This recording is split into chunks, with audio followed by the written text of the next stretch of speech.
नमस्कार, मैं हूं संजय शर्मा। आप देख रहे हैं 4 PM न्यूज नेटवर्क। क्या वक्त था जब 2014 में प्रधानमंत्री नरेंद्र मोदी जी ने सिंहासन संभाला था और लोग कहने लगे थे भगवान विष्णु का अवतार हैं, ये पूरा देश और पूरी दुनिया बदल देंगे। और क्या वक्त आ गया 2023 में कि राज्यों की जनता, राज्यों के उनके सहयोगी दल कह रहे हैं प्रधानमंत्री जी गलती से भी हमारे राज्य में मत आ जाइएगा, हमारी लुटिया डूब जाएगी। पहले चरण का मतदान हुआ, एक राज्य मिजोरम और छत्तीसगढ़ की सीटों पर। मुझे याद नहीं आ रहा कि देश के किसी भी राज्य में चुनाव हुआ हो और प्रधानमंत्री ने जाकर उस राज्य से अपना रिश्ता ना जोड़ा हो। कहा ना गया हो कि मैं इस राज्य में बहुत आता था, किसी राज्य के बड़े प्रमुख व्यक्ति का नाम ना लिया हो। लेकिन इस बार मिजोरम का मां लेने से भी प्रधानमंत्री कांप गए। कारण यह था कि मणिपुर में हिंसा हुई, सैकड़ों लोगों की मौत हुई, महिलाओं को नग्न घुमाया गया और हमारे देश के प्रधानमंत्री मणिपुर जाने की हिम्मत नहीं कर सके। पूरी दुनिया में आलोचना हुई कि भारत को क्या हो गया है, गांधी और बुद्ध के देश में क्या हो गया है, क्यों हो रही है हिंसा। प्रधानमंत्री मौन रहे। अमेरिका गए, पहली प्रेस कॉन्फ्रेंस करी, वहां भी सवाल हुआ, लेकिन प्रधानमंत्री मौन रहे। पिछले दिनों मैं अपने जोशाचार्य राजीव जी का इंटरव्यू कर रहा था और उन्होंने मुझे एक तिथि बताई कि इस तिथि से मोदी जी के दिन खराब होंगे, भाजपा के दिन खराब होंगे। 5 राज्यों के चुनाव के बाद क्या होगा ये उन्होंने बताया, मैं अभी आगे आपको सुनवाऊंगा।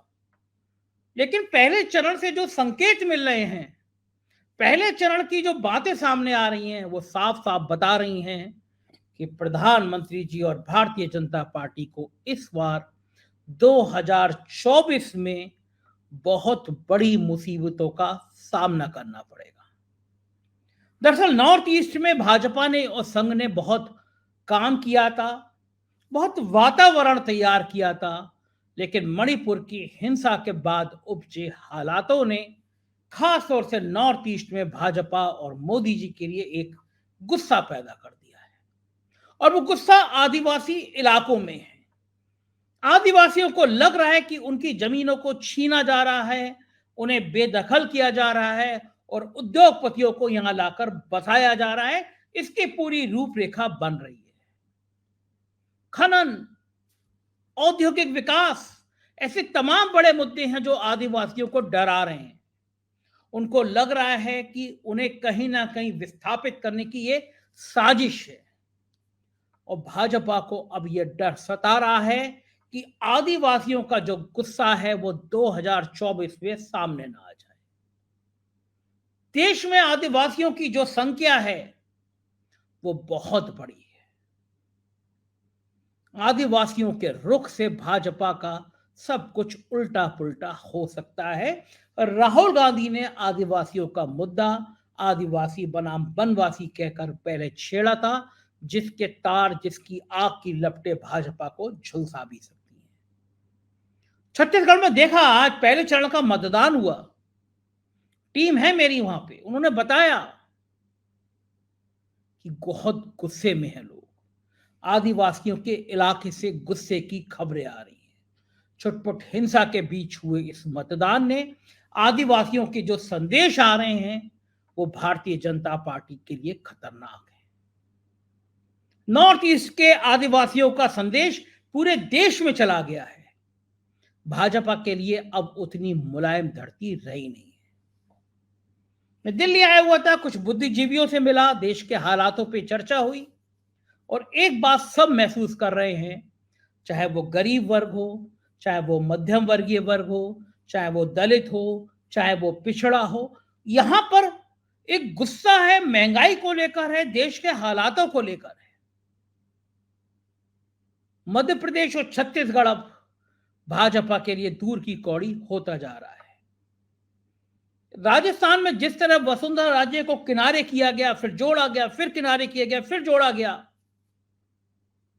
और फिर बाद में साहब को समझ आ गया कि बिना वसुंधरा के सत्ता हासिल नहीं हो सकती, लेकिन तब तक बहुत देरी हो चुकी थी। साहब का ये गुरूर, साहब का ये अहंकार कि भाजपा का कोई नेता उनके कद के बराबर नहीं है, राजस्थान में ये नुकसान पहुंचा गया। मैं बहुत लंबे समय के बाद राजस्थान एक ऐसा राज्य देख रहा हूं जहां पे सरकार अपने डेवलपमेंट के काम पर लड़ रही है। बहुत कोशिश की गई। उत्तर प्रदेश के मुख्यमंत्री योगी आदित्यनाथ ने तो वहां जाके इजराइल, हमास सब कहना शुरू कर दिया। हमास के आतंकियों का सफाया, हनुमान जी की गदा करेगी, इस तरह के डायलॉग भी बोल दिए गए। कन्हैया लाल दर्जी की हत्या का भी जिक्र हुआ। सब जानते हैं कि ये कौन सा बेस बनाया जा रहा था, कौन सा धरातल बनाया जा रहा था। मैंने सवाल पूछा कि अमेरिका ने हमास को आतंकवादी देश घोषित कर दिया, चुनावों के मंच पर, गोदी मीडिया के फोरम पर, टीवी चैनलों पर दिन भर इजराइल का युद्ध दिखा के हमास के बहाने मुसलमानों को टारगेट किया जा रहा है। क्या भारत ने हमास को आतंकी संगठन घोषित कर दिया? बड़ा सवाल है। पूछिए, आप उन भक्तों से पूछिए जो आपको व्हाट्सएप मैसेज कर रहे हैं कि हमास को आतंकी देश घोषित करने में साहब की सरकार को पसीने क्यों आ रहे हैं? क्या डर है, क्या खौफ है? हमने ऐतिहासिक गलती करी। भारत कह सकता था कि हम इजराइल और फिलिस्तीन के युद्ध को रोकने के लिए एक बीच की संधि के लिए हम खड़े हो सकते हैं। हम बुद्ध के देश हैं, हम शांति और अहिंसा की बात कर सकते हैं। लेकिन हमने मुसलमानों की नफरत के कारण एक ऐतिहासिक गलती करी और युद्ध रोकने की जो पहल हो रही थी उसमें वोट नहीं किया। यही नहीं, हम शुरुआत में इजराइल के पक्ष में खड़े हो गए और बाद में जब दबाव बना तो हमें फिलिस्तीन को भी मदद देनी पड़ी। ये वो विदेश नीति है जिसमें साहब को और उनकी सरकार को समझ ही नहीं आ रहा हम करें तो क्या करें।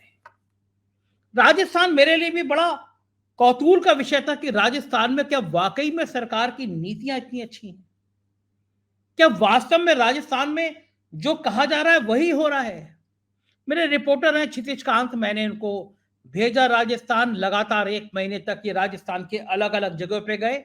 मैं इनका छोटे छोटे आपको लोगों से बातचीत का हिस्सा दिखा रहा हूं जिससे आपको समझ आ सके कि राजस्थान के लोग किन बातों को सोचते हैं, किन बातों को देखते हैं। ये हिस्सा देखिए, फिर मैं राजीव नारायण जी की भविष्यवाणी पे कुछ बात करूंगा। मोदी जी इंडा खाएंगे और हमारा सरकार अशोक गहलोत जी आएंगे। मोदी जी का क्या होगा? वो मोदी जी है ना, वो झाड़ू लेकर झाड़ू सफाई करेंगे। ये क्यों पसंद करते हो? अशोक गहलोत को क्यों पसंद करते हमारा अशोक गहलोत ठेठ तक हमारा साथ दिया है। अशोक गहलोत जी हो? ने क्या साथ दिया? बहुत साथ दिए है। हमारे गरीबों को हमको गेहूं फ्री में दे रहे हैं, हमारे किट चालू करवा दिए, हमको हर महीने 2-2 हजार रुपए खाते में डालते हैं, सब कुछ करते हैं। हमारे किट चालू कर दिए, हमारे सब कुछ कर रहे हैं। हमारा अशोक गहलोत जी है, जो हमारे सब अशोक गहलोत जी है। योजनाओं ने हिला दिया भाजपा। बस अब आएगा तो अशोक गहलोत जी आएंगे, नहीं तो कोई नहीं आएगा। देख लेना ये हमारा अशोक गहलोत जी। देखो, हमने कभी सपने में भी नहीं सोचा था कि हमको फोन मिलेगा। क्या जो हमको फोन दिया है, हमने सपने में भी नहीं सोचा था। क्या ये अशोक गहलोत जी ने दिया है फोन। उससे बात करती हो? हाँ, सब बात करती वीडियो कॉल में बात की है? हाँ, वीडियो कॉल में बात करती हो? किससे? बेटे से अपने? हाँ, भैया से आप भी बात करते हाँ, हम तो सब फोन पे ही करते हैं, वीडियो कॉल से। हमारे काम, हाँ, हमारे काम वाली वगैरह सब हमारे इस पे करते हैं, वीडियो कॉल पे। तो अब की अशोक गहलोत को ला रही है? जी, अब अशोक गहलोत जी आएंगे हमारे, और कोई नहीं आएगा। राजस्थान के हो? हाँ, राजस्थान। क्या चल रहा है, कांग्रेस या भाजपा? हमारे विधानसभा क्षेत्र में तो कांग्रेस। कांग्रेस में क्या हुआ? आप तो युवा हो, क्या क्यों किया? जैसे हमारे विधानसभा क्षेत्र में रामलाल जी जाट साहब है, तो उन्होंने जैसे हमारे क्षेत्र में इतना बड़ा कोई हॉस्पिटल नहीं था, जैसे छोटे छोटे एरिया में भी उन्होंने पीएचसी लेवल के हॉस्पिटल बना दिए उन्होंने। जैसे एक था करड़ा से भीम रोड पे नहीं था, तो इतने सालों में कभी नहीं बना, लेकिन अभी उसका बन ही गया है। इतने सालों में किसी विधायक ने उसके लिए सुध नहीं ली थी, लेकिन उन्होंने बनाया है। और भी बहुत सारे काम किए उन्होंने। जैसे एक बात कर ले, युवा भी सपोर्ट कर रहा है, सीनियर भी सपोर्ट कर रहे हैं, तो परंपरा का क्या होगा? परंपरा के हिसाब से तो बीजेपी सरकार तो आप तो परंपरा की रेड़ पीट दोगे। परंपरा क्या होती है? जो काम कर रहा है उसको वोट दो ना। परंपरा से जो नहीं नकारा है उसको भी दे दे। वैसा क्या कहना चाहते हो आप? परंपरा नहीं चलती है, जो काम कर रहा है उसको वोट देना चाहिए, या परंपरा को लाए मतलब जो काम नहीं कर रहा उसको भी दे। ऐसा थोड़ी ना चलता है। तो इस बार कांग्रेस को, हमारी तरफ से कांग्रेस को। आप भी युवा हो, क्या करते हो? पढ़ाई करते हो? पढ़ाई। कहाँ से हो आप? मॉडल क्या चल रहा है उधर? उधर तो चल रहा है, दोनों क्रेज है। आपका किधर है? जी। आपका फिफ्थ कौन सा? मेरा तो बीजेपी बीजेपी को क्यों सपोर्ट कर बढ़ाना, उदयलाल बढ़ाना, क्यों सपोर्ट कर रहे हो बीजेपी? युवाओं के लिए यानी हिंदुत्व के लिए। हिंदुत्व के लिए। हिंदुत्व के लिए कौन सा बड़ा काम किया? हिंदुत्व के लिए बहुत बड़ा काम किया है। हमारे मॉडल के क्षेत्र में काम हुआ था, एक लोहारिया कांड हुआ था स्कूल में, तो उन्होंने जो के कांग्रेस यानी वहाँ हिंदुत्व यानी कि जो कांग्रेस के पार्टी ज्यादा वोट वहाँ के होते हिंदुत्व के लिए कौन सा बड़ा काम किया बीजेपी ने? के लिए तो रामलाल जाट साहब ने भी किया, जैसे वो क्या काम किया? क्या काम किया? इनको बोलने दीजिए ना भाई, क्या काम किया हिंदुत्व?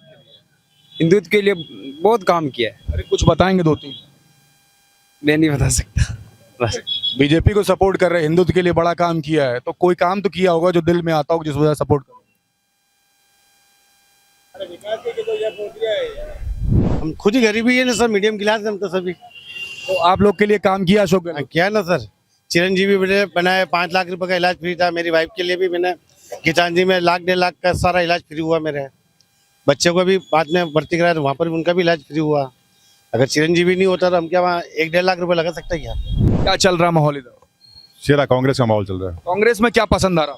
कांग्रेस की जो योजना है सबसे बढ़िया है। क्या क्या योजनाओं का लाभ मिला लोगों को? बहुत लोगों को मिला है। क्या क्या कुछ बताएंगे? हर चीज के अंदर है, एजुकेशन के अंदर है, बुजुर्गों को पेंशन है, सबसे बड़ा मेडिकल का चिरंजीवी इंश्योरेंस है, दुर्घटना बीमा है, सबसे ज्यादा फायदेमंद हुआ है। ये तो सीट रही है कांग्रेस की, और अशोक गहलोत यहाँ पर चुनाव भी लड़े थे, मुख्यमंत्री बने थे। इस बार क्या लग रहा है, क्या होने वाला, यहाँ का माहौल क्या है? इस बार अब की बार तो पिछली बार 45,000 से जीते थे, अब की 1.25 लाख से जीतेंगे। क्योंकि अब की बार इस सरदारपुरा एरिया में इतना विकास जोधपुर में किया है, राजस्थान में किया है विकास उन्होंने, मगर जो हमारे यहाँ की जो मेन समस्या थी पट्टों की, जो 60 साल से परेशान थे, तो अब की बार हमारे लिए पट्टे बनवाए उन्होंने और गरीबों को, महिलाओं को मोबाइल दिए। चिरंजीवी की योजना का इतना गजब लाभ मिला है कि एक खाली जन आधार कार्ड लेके हॉस्पिटल जाते हैं तो उसको 1 से लगा के 25 लाख तक की सब दवाएं मुफ्त है, और ऑपरेशन तक, भले चाहे किडनी ट्रांसप्लांट हो, हार्ट का हो, या कोई भी इलाज करा लो। तो ये सबसे बड़ी योजना, सबसे चिरंजीवी योजना जो है, ये सबसे महत्वपूर्ण है। कांग्रेस में क्या पसंद आया आपको? कांग्रेस में बहुत पसंद आया ने। हमारे को जमीन है, जमीन का पट्टा दिया, वो जमीन रुकई। बीजेपी वाला तो उठा रहा था और कांग्रेस ने रुकवाई थी, तो मोबाइल दिया हमारे को, पेंशन हमारी कर दी, और दवाइयाँ फ्री देते हैं। और क्या कांग्रेस से चाहते हैं? गेहूँ फ्री मिले, और क्या देवेगा? तो आप कांग्रेस को पसंद करते हो? मैं तो कांग्रेस को पसंद करूँ साहब, बीजेपी वाला लेड़े नहीं लो। क्या चल रहा माहौल, कांग्रेस का या भाजपा? कांग्रेस का चल रहा है। कांग्रेस में क्या चीजें पसंद है? कांग्रेस में सर काम बहुत अच्छा किया इन्होंने। क्या क्या काम कर दिया आपके फेवर में? ये मतलब अभी जो राशन में सब्सिडी वगैरह और ये बिजली का बिल वगैरह, इसमें बहुत अच्छा काम किया उन्होंने। दोनों से खुश हुआ? हाँ, दोनों से खुश हैं सर बहुत। बिजली के बिल में भाई बताते हैं कि पहले ज्यादा होता था, अब जस्ट आधा हो गया। नहीं, ऐसा कुछ नहीं है, आता तो बरोबर ही है, लेकिन जिनके सब्सिडी है उनको इसका लाभ मिलता है। खुश है इस वजह से? हाँ ठीक है सर। तो इस बार गहलोत? हाँ, गहलोत बिल्कुल। परंपरा कहती है कि भाजपा की सरकार बननी चाहिए। भाजपा की देखो, अगर जिसकी वोटिंग ज्यादा होगी वो जीतेगा, लेकिन पक्ष ज्यादा कांग्रेस का है। ज्यादा कांग्रेस का। भाई आप क्या कहेंगे, कांग्रेस या भाजपा? मैं तो ये कहूँगा जो काम करेगा वही होगा आगे, चाहे भाजपा आए चाहे कांग्रेस आए, कोई भी आए, काम कराना चाहिए। काम कराना चाहिए। रोजगार मिलना चाहिए हर इंसान को, और काम धंधा फुल रहेगा तो हर इंसान खुश रहेगा। अच्छा, यहाँ बात करें, राज्य सरकार तो हमारी कांग्रेस की है, केंद्र सरकार भाजपा की है। प्रधानमंत्री नरेंद्र मोदी साहब कहते हैं कि 9 साल बेमिसाल रहे। यहाँ गहलोत ने भी एक तरीके से पिटारा खोल दिया आम जनता के लिए। तो मोदी जी या फिर अशोक गहलोत? अशोक गहलोत। अशोक गहलोत में आप लोगों को क्या लाभ मिले? हर तरीके से सुविधा ही मिली है यहाँ पे। तो क्या क्या सुविधा मिली है, कुछ बताएंगे? कांग्रेस या भाजपा, दोनों में सबसे ज्यादा पसंद कौन? कांग्रेस। कांग्रेस में क्या चीजें पसंद है? कांग्रेस की सबसे बड़ी बात यह है कि उसने हर कौम को साथ में लेके चल रहे हैं। और जैसे अभी फ्री में किट दे रहे हैं, फ्री में गेहूँ दे रहे हैं, 500 रुपये की टंकी दे रहे हैं, ठीक है। चिरंजीवी योजना में और भी कई ऐसी है योजनाएं जिसके अंदर सब जनता को फ़ायदा दिया है। इसके अंदर कोई दोगली बात है ही नहीं। तो ब्राह्मण समाज क्या इस बार सोच रहा है और जैन समाज क्या? बिल्कुल, इस बार हमने सोच रखा है गौरव वल्लभ जी को ही लाएंगे, क्योंकि क्या है, एक बीजेपी में हमने देख लिया है कि वो कभी हमारा कोई उद्धार नहीं हुआ है। इस बार हमारे समाज की मीटिंग भी हुई थी, पूरी वो निकली है, तो अब उसके हिसाब से हम गौरव वल्लभ जी को ही लाएंगे। तो देखा आपने कि क्षितिज कांत की रिपोर्ट थी राजस्थान से, क्या कह रहा है राजस्थान। और ये जो राजस्थान के लोगों की बातें हैं, इस तरह की बातें अब देश के अलग अलग कोने से हो रही हैं। मैं आपसे ये नहीं कहता कि आप ज्योतिष पे यकीन करिए, आपको यकीन है तो करिए, नहीं हो तो मत करिए, मुझे है। राजीव नारायण जी ने कहा कि प्रियंका और राहुल के ग्रह अच्छे होंगे उस ग्रहण के बाद, जो चंद्र ग्रहण पड़ा था पिछले दिनों, और ये कहा था 3 तारीख के नतीजों के बाद साहिब के लिए परेशानी बढ़ जाएगी। मुझे नहीं पता कि 3 तारीख को क्या नतीजे आएंगे, क्या परेशानियां होंगी, लेकिन संकेत मिल रहे हैं। साहिब की सत्ता को चुनौती देने वाले संकेत मिल रहे हैं। गडकरी जी का खेल समझ आ रहा है, गडकरी और मोदी की लड़ाई सामने आ रही है। सुनाता हूं राजीव जी से कुछ दिनों पहले जो इंटरव्यू किया था। आइए चलते हैं सीधे उस इंटरव्यू के उस अंश के पास। यानी कि अगर राजा अहंकारी हो तो प्रजा कष्ट पाती है, क्योंकि राजा उस प्रजा ने उसको समर्थन दिया था। तो इसी तरह अपने देश में भी हम जो हालात हम देख रहे हैं कि जो पब्लिक है उसको ये सोचना चाहिए कि आपके राजा का व्यक्तित्व बिहेवियर कैसा है। हिंसा की बात करने वाला, समाज को बांटने वाली पार्टी और नेताओं का बहिष्कार करना है। आपके चुनाव आने वाले हैं तो आपको मां दुर्गा का आशीर्वाद मिलने वाला है। अगर आप निंदा, कटुता, झूठ, असत्य, बहरूपियापन इसको बढ़ावा दोगे तो मां का आपको आशीर्वाद कतई नहीं मिलेगा। मोदी जी की सत्ता के लिए, क्योंकि हम जब ग्रहण की बात करते हैं तो हमने कहा राजा और प्रजा दोनों को कष्ट आता है। तो राजा का अर्थ यहां पर केंद्र का राजा माना जाता है, देश का राजा। वहां पर प्रदेश का राजा नहीं बात कर रहे हैं हम, देश का राजा। तो देश के राजा के लिए ये दोनों ग्रहण अपमान की स्थिति ला रहे हैं।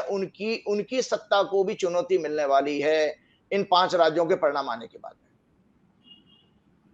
आप सीधा कह रहे हैं कि इन 5 राज्यों के चुनाव के बाद मोदी जी की सत्ता को, मोदी जी की कुर्सी को चुनौती मिल रही है। इसको जरा स्पष्ट करिए, विपक्ष से मिल रही है या फिर अपने अंदर से बीजेपी से ही मिल रही है?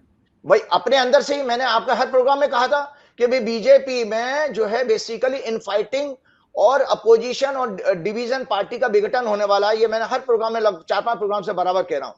वो इसलिए कह रहा हूं कि तीसरा घर सहयोग का होता है, उसमें सारे पाप ग्रह इकट्ठे हैं। चंद्रमा में शनि में राहु की दशा चल रही है, तो तीसरे घर में इतने पाप ग्रह बैठे हुए हैं कि जिससे विघटन आ रहा है। और लगातार आप लोगों को मीडिया के लोग बता भी रहे हैं कि किस तरह से अपोजिशन हो रहा है, वहां हर स्टेट में ही हो रहा है, हर स्टेट में हो रहा है। तो उसका नतीजा यह है कि वो लोग सब लोग वेट एंड वॉच मोड में हैं कि 3 तारीख को जो रिजल्ट आएंगे तो वो अटैक करने का उनको मौका मिलेगा। तो ये केंद्र की सत्ता के लिए चुनौती है 3 दिसंबर के बाद। तो ये 2 ग्रहणों का प्रभाव ये पड़ा कि मैं अब एलोबरेट कर देता हूं। दुनिया का सबसे बड़ा शक्तिशाली देश अमेरिका, उसका राजा कौन? President Joy Biden. उसके लिए अच्छा समय नहीं है, वो मैंने भविष्यवाणी कर दी, गए, वो अब अगली बार नहीं आते। दूसरी बात, नेतन्याहू इजराइल के, वो भी गए, उनका भी बोरिया बिस्तर बंद रहेगा। तीसरे हमारे यहाँ के देश के, क्योंकि वो हमारा टॉरस लगन में ये सूर्य ग्रहण पड़ रहा है, तो सूर्य ग्रहण पड़ रहा है मतलब हमारे देश के राजा के लिए ग्रहण वाला है। और उनकी जो पॉलिसी है, देखिए आनंद फानंद में क्या हुआ, आपको याद होगा, पेपर में देखा। पहले तो हमास को उन्होंने, आतंकवाद को उन्होंने क्रिटिसाइज किया, इजराइल का समर्थन किया। लेकिन कल आज में स्टेटमेंट चेंज हुआ, फिलिस्तीन का भी समर्थन करते नजर आए। लेकिन जैसा आपने बात कही थी, वास्तव में सच बात है भाई। आज वीडियो यूट्यूब की वजह से, सोशल मीडिया की वजह से, इवन मुझे भी ट्रुथ पता लगा कि भाई इस लड़ाई का कॉज क्या था, भाई रूट क्या है। रूट यह है कि वो फिलिस्तीनी लोगों की जगह थी, जूस को वहां पर जबरदस्ती बसाया गया। सिर्फ अमेरिका की ये कोशिश और वेस्टर्न कंट्रीज की क्रिश्चियनिटी की ये कोशिश थी कि अरब देशों के बीच में अपना एक पिट्ठू बैठाने की बात थी, और सारे के सारे लोग उसको मदद कर रहे हैं। आज उसने सब जगह पर जो है मारामारी करके लैंड पे कब्जा कर लिया। हमारे आपके मकान पर अगर कोई ताकतवर आदमी कब्जा कर ले तो हमें कैसा महसूस होगा, ये देखिए। तो आतंकवाद देखिए अपने आप में कोई चीज वो नई चीज नहीं है। आतंकवाद यह है बेसिकली रिसेंटमेंट है कि जब आप किसी को जरूरत से ज्यादा दबाते हो तो कहीं ना कहीं क्रोध के रूप में निकलता। भाई इंसान ये सोचता है मरता क्या ना करता, जब मैं मर ही रहा हूं तो मार के ही मरूंगा। तो इस वजह से दुनिया भर में जो आतंकवाद जो बढ़ रहा है वो सत्ता के स्वार्थ के कारण बढ़ रहा है। राजीव जी, ये तो मैंने अपने 2 दिन पहले वीडियो में भी कहा था कि हमने एक ऐतिहासिक गलती कर दी। अगर भारत की स्थिति ये थी कि भारत अगर बीच का रास्ता अपनाता तो भारत एक ऐसा देश होता जो कहता कि हम फिलिस्तीन और इजराइल के बीच वार्ता करा सकते हैं, तो पूरी दुनिया में एक स्टार की हैसियत बनती भारत की। हमने आनन फानन में उनको दिखाई दिया सोशल मीडिया पे, कुछ गोदी मीडिया के पत्रकार तुल गए, हमास की तुलना मुसलमानों से करने लगे, कुछ गोदी मीडिया के पत्रकार भारत में भी कहने लगे भारत में भी हमास की मानसिकता है। मतलब अंधाधुंध दौड़ हो गई कि हमास के बहाने मुसलमानों को बुरा भला को, मुसलमानों को अपशब्द को, ये होड़ लग गई। नतीजा ये हुआ कि हमने पूरी दुनिया का जो नेतृत्व कर सकते थे इस समय हम, प्रधानमंत्री कहते हैं मैं इजराइल की और फिलिस्तीन की वार्ता के लिए तैयार हूँ, दोनों की वार्ता कराऊंगा, दोनों मेरी बात सुनेंगे। कितना बढ़िया मौका था।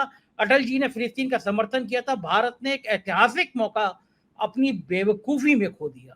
बिल्कुल, मैं इसी में एक एलोबरेट करके बात बताना चाहता हूँ विस्तार से। देखिए, मैं खुद स्वयं क्योंकि एक इलेक्शन कमीशन को जानता हूं, मैं अपनी उनसे रिक्वेस्ट करूंगा कि इस गोदी मीडिया पर रोक लगाई जाए। गोदी मीडिया प्रधानमंत्री कार्यालय के साथ कॉन्स्पिरेसी रच के इसको हिंदू मुसलमान का रंग देना चाह रही है। इस न्यूज को ज्यादा जरूरत से ज्यादा दिखाया जा रहा है। इसको बेसिकली मुस्लिम्स को विलेन दिखा करके कोशिश करने की कोशिश, ये गलत बात है। इससे चुनाव प्रभावित होते हैं क्योंकि चुनाव में आचार संहिता लग चुकी है। तो मैं आपके चैनल पर दर्शकों को कमिट करता हूं कि मैं उन इलेक्शन कमीशन से कमिश्नर से रिक्वेस्ट करूंगा कि गोदी मीडिया पर अंकुश लगाएं, ये न्यूज ज्यादा ना चलाई जाए, या उसकी भाषा बदलनी चाहिए कि ये इसको मुसलमान उसका ना करके दें। और इसके अलावा आपको बता रहा हूं कि गोदी मीडिया की बात यह देखिए कि गोदी मीडिया ने बहुत सारी न्यूजें चलाई कि वो हमारे मोदी जी विश्व गुरु हैं, वो जेलेंस्की ने भी, यूक्रेन के नेता ने भी बात करी, पुतिन ने भी बात करी। ये सब प्लांटेड न्यूज होती हैं, याद रखिएगा। किसी ने किसी से बात नहीं करी। अगर आपके नेता इतने ही विश्व गुरु थे तो अभी तो 1.5 साल से युद्ध चल रहा, क्यों नहीं बंद करा पाए? वो अगर इतना, ये सब बकवास बात है, केवल अपनी ब्रांडिंग करने के लिए, कुछ नहीं। कोई किसी की नहीं सुन रहा है, कोई किसी की नहीं सुन रहा है। और देखिए, इसमें चाइना का इनडायरेक्ट इन्वॉल्वमेंट आ रहा है ये, और रशिया ने भी, आप देखिए इस युद्ध में, इजराइल और हमास वाले युद्ध के में रशिया ने भी वार्निंग दे दी है इनको कि भाई सिविलियंस की डेथ नहीं होनी चाहिए। लेकिन जिस तरह से अमानवीय, संजय जी, ये दुनिया के, मेरे आपके और जितने दर्शक हैं हमारी एज के, हमसे बुजुर्ग और हमारी नई जनरेशन पीछे, सब लोगों के लिए बड़ी दुखदाई है। आप गाजा पट्टी की तस्वीरें देखिए, बिजली काट दी गई है, दूध पानी सब बंद करिए। मतलब वहां पर जो 23 लाख की आबादी, अब 23 लाख को मारने के चक्कर में हो। इस तरह का तो दुश्मन के साथ भी व्यवहार नहीं किया जाता। जो कुछ हो रहा है इसकी सबको निंदा करनी चाहिए कि ये गलत हो रहा है, और विश्व की कम्युनिटी को, यूनाइटेड नेशन को इसमें आगे आकर बिल्कुल इस युद्ध को रुकवाना चाहिए, जो कि गिरोह के कारण हमास ने जो किया वो निंदनीय था। लेकिन अब इजराइल जो कर रहा है, महिलाओं बच्चों पे हमले कर रहा है, डायरेक्ट रॉकेट लॉन्चर कर रहा है, वो भी गलत है, बिल्कुल करना चाहिए। राजीव जी, इससे अलग हटके आखिरी सवाल, राहुल गांधी का इन 5 राज्यों के चुनाव के नतीजों के बाद कद बढ़ेगा, कम होगा, क्या परिवर्तन होगा? देखिए, मैंने आपको पहले ही कहा, राहुल गांधी के साथ साथ मैंने प्रियंका गांधी की हॉरोस्कोप भी आपके चैनल पे डिस्कस की थी। 2 सितंबर से प्रियंका की हॉरोस्कोप जबरदस्त है। प्लस राहुल गांधी की हॉरोस्कोप में भी मैंने कहा था कि राहुल गांधी की 30 अक्टूबर को राहु उनके 6वें घर में आ जाएगा। जो 6वां घर शत्रु का होता है, शत्रुहंता। तो राहुल जो है की जो इमेज, जो पर्सनैलिटी है, वो दया करुणा वाली है। जिस तरह से पूरे संसार में इस समय हिंसा हिंसा हिंसा, तो आपको मैं बता रहा हूं, मैंने पहले ही आपके प्रोग्राम में कहा था कि आज विश्व को कोई अगर नेता पसंद आएगा तो वो प्रेम और सदाचार की, मित्रता की, सहयोग की बात करने वाला। तो राहुल गांधी की छवि पूरे विश्व में पसंद की जाएगी आपको, नॉट ओनली इन इंडिया, पूरे विश्व में वे एक बहुत अच्छे नेता के रूप में देखे जाएंगे, एक मैच्योर्ड पर्सनैलिटी के रूप में देखे जाएंगे। तो ये राहुल का कद इंटरनेशनल ग्लोबल होने वाला है। और प्रियंका की जो ऑरा है वो राज्यों के चुनाव जिताने में बहुत मदद करेगी, जिससे प्रियंका का कद बढ़ेगा। ये थे राजीव नारायण जी, ये अपनी शैली में बात कहते हैं, लोगों को बहुत पसंद आते हैं। मैं कह नहीं सकता कि 3 दिसंबर को क्या होने जा रहा है, लेकिन ये बात सही है कि साहिब के लिए अब परिस्थितियां अनुकूल नहीं है। राजा की सत्ता का हिलने का वक्त आ गया। राजा का झोला उठेगा या नहीं उठेगा, 3 दिसंबर और 2024 को पता चल जाएगा। लेकिन ये बात तय है कि देश के लोग जागरूक हो गए हैं। अब वो झूठे आश्वासनों, कोरी बातों में नहीं आते, वो धरातल पे बात करना चाहते हैं, वो हकीकत पे बात करना चाहते हैं। आप क्या सोचते हैं मुझे कमेंट करके जरूर बताइएगा। मुझे आपकी राय का इंतजार रहेगा। शुक्रिया, थैंक यू।